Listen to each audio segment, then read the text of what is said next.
বাসায় একটা ছোটো খাটো একটা ভালো রুম বানানো হবে। ভালো লাগবে।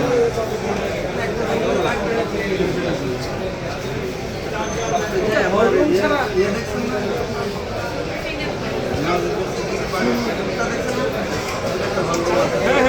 এটা হল রুম ছাড়া ভালো লাগবে না। রুমের ভিতর দিয়ে একদম ভালো লাগবে না।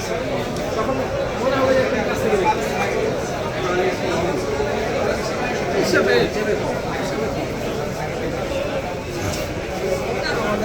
না এই জন্য মনে হয় দেখেছি বাসা বানাবে। ওই স্কেলগুলো কিন্তু ভালো লাগে। ফ্ল্যাগশিপ ছেলে কিন্তু একটা মজা। এইটাই স্যার মনে করেন আপনি যখন একটা আমরা আমাদের ডিপার্টমেন্টে বাড়ি বসে হয়ে গেছে বসে হয়ে গেছে। সো দেখা গেছে কি যাদের টাকা আছে কিছু মনে করেন না, কষ্টের টাকা আপনি 4.5 লাখ 5 লাখ টাকা কষ্টের টাকা। তখন মনে করেন ডানাতে বাংলাতে টাকা আসবে, ডানাতে খরচ করবেন, তখন মনে করেন এরকম হিসাব নাই। আমাদের হ্যাঁ